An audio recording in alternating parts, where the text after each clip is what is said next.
आप सबको याद होगा वर्ष 2012 में अकबरुद्दीन ओवैसी ने एक नफरत से भरा हुआ भाषण दिया था, जिसमें उन्होंने कहा था कि भारत में मुसलमान 25 करोड़ हैं, हिंदू 100 करोड़ हैं और 15 मिनट के लिए अगर पुलिस हटा लो तो हम बता देंगे किस में हिम्मत है और कौन ताकतवर है।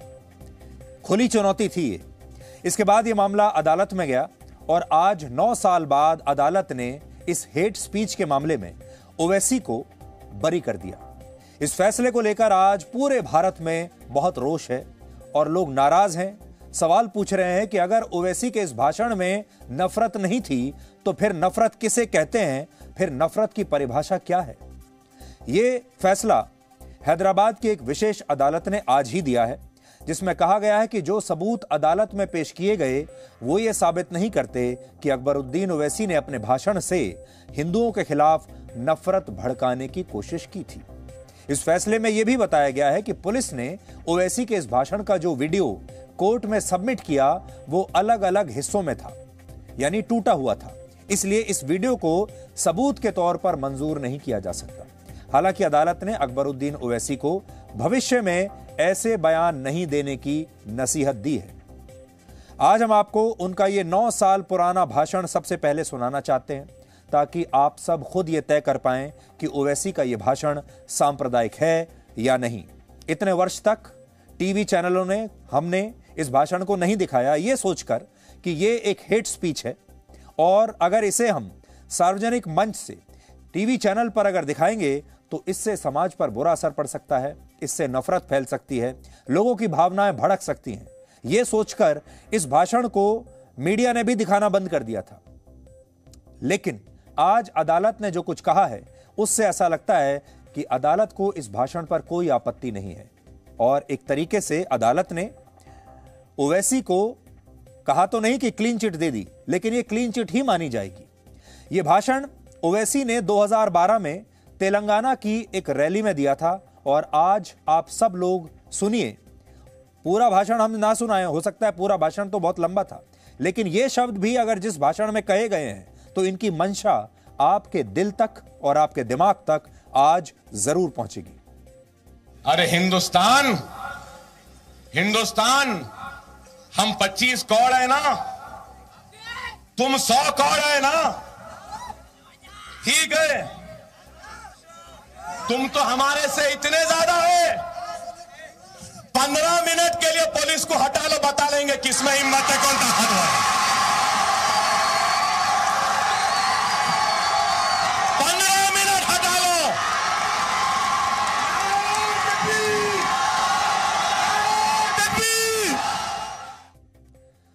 अब जब उन्होंने ये बयान दिया, जब इन्होंने भाषण में ये बात बोली तो तालियां देखिए, कितनी तालियां बज रही हैं। नारेबाजी देखिए, क्या नारेबाजी हो रही है। जनता का रिएक्शन देखिए जो उन्हें सुनने के लिए आए हैं। जाहिर है इन्हीं की पार्टी के कार्यकर्ता होंगे, इन्हीं के समर्थक होंगे। और उन्होंने क्या जोरदार तालियां बजाई, क्या सीटियां बजाई। इसके बाद क्या ओवैसी जिंदाबाद के नारे लगे और पूरी की पूरी भीड़ एक तरीके से आप समझ लीजिए चार्ज अप हो गई। ये कुछ भी कर सकती थी। ओवैसी यहां रुक गए। अगर आज इससे आगे भी निकलकर उस दिन कुछ कह दिया होता इन्होंने तो वो भीड़, ये जो भीड़ है ये बेकाबू हो जाती। लेकिन ओवैसी ने जो कहा वो ऐसा लगता था कि ये जो भीड़ है उसके कान यही बात सुनने के लिए तरस रहे थे। ओवैसी जानते हैं कि भीड़ क्या सुनना चाहती है। ओवैसी जानते हैं कि चुनाव कैसे जीता जाता है। ये एक चुनावी रैली है और उन्होंने अपने ऑडियंस को खुश कर दिया। जबरदस्त तालियां बजी, जबरदस्त जिंदाबाद के नारे लगे। लेकिन तेलंगाना में हुई इस रैली से पूरे देश में क्या मैसेज गया होगा ये शायद कोई अंदाजा नहीं लगा सकता। इस फैसले से यह भी पता चलता है जो आज अदालत ने दिया है कि हमारे देश में कानून व्यवस्था और हमारी जो न्यायिक व्यवस्था है वो कितनी धीमी है, कैसे कछुए की चाल से चलती है। हमारे देश की अदालतों को यह तय करने में 9 वर्ष से ज्यादा का समय लग गया कि अकबरुद्दीन ओवैसी का यह भाषण सांप्रदायिक था या नहीं। आज बड़ा सवाल यह है कि यह भाषण तो उन्होंने 2012 में दिया था, लेकिन आज 2022 में हमें यह बताया जा रहा है कि इन्हें बरी कर दिया गया है 9 साल के बाद। इस मामले को तो 10 साल हो चुके हैं, 9 साल अदालत ने ले लिए। अब उस फैसले का कोई मतलब भी बचा है या नहीं, यह भी एक बड़ी बात है। जबकि आप लोग इस भाषण को सुनने के बाद कुछ ही सेकंड में यह समझ गए होंगे कि इसमें हिंदुओं के खिलाफ कितनी नफरत भरी हुई थी। आज जब अकबरुद्दीन ओवैसी हैदराबाद की इस अदालत में पेश होने के लिए पहुंचे तो उनकी बॉडी लैंग्वेज बिल्कुल अलग थी। घमंड उसमें साफ दिखाई दे रहा था। उन्हें देखकर ऐसा लग रहा था जैसे उन्हें यह पता है कि अदालत इस मामले में उनका कुछ नहीं बिगाड़ पाएगी। इस तरीके से, जिसको हम कहते हैं कि बहुत एक कॉन्फिडेंस के साथ वो अदालत में आए, और उनके समर्थक उससे भी ज्यादा कॉन्फिडेंस में थे। हालांकि आज देश के बहुत सारे लोग ये कह रहे हैं कि जैसे देश की संसद पर हमला करने वाला अफजल गुरु आतंकवादी नहीं था, ठीक उसी तरह से अकबरुद्दीन ओवैसी के इस भाषण में भी कोई नफरत नहीं है। हमें उम्मीद है कि आज आप हमारी बात समझ गए होंगे।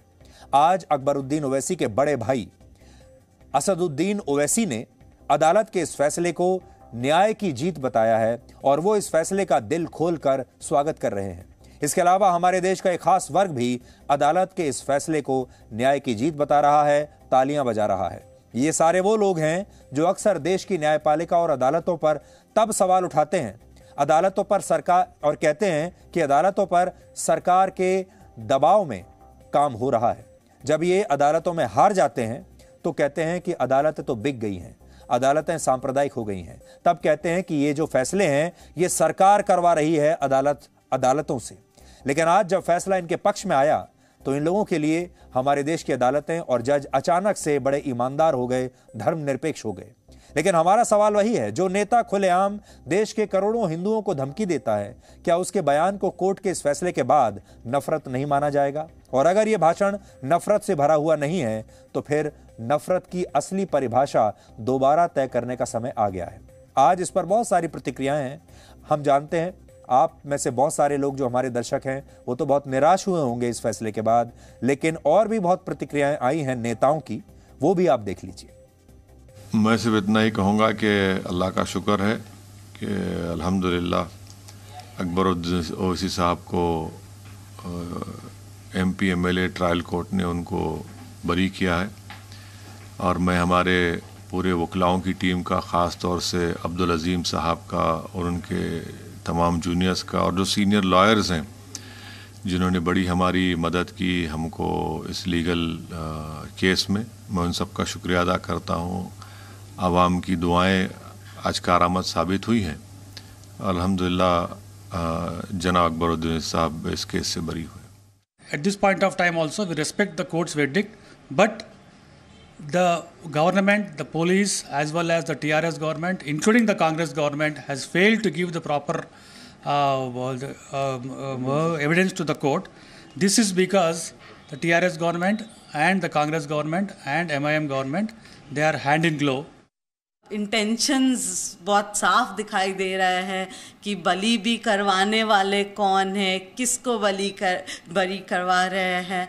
तो डिवाइड एंड रूल की जो कोशिश कर रहे हैं मुस्लिम वोट्स को, ये इट्स वेरी क्लियर। जनता जो है वो आज के तारीख में खूब पहचानती है कि प्योरिटी क्या है, नफरत क्या है और प्यार क्या है।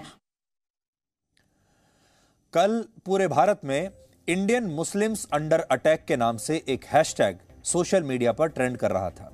लेकिन उस हिसाब से अगर हम देखें, कल अगर Indian Muslims under attack trend कर रहा था तो आज का हैशटैग क्या होना चाहिए? आपको सिर्फ एक आइडिया देने की कोशिश कर रहे हैं।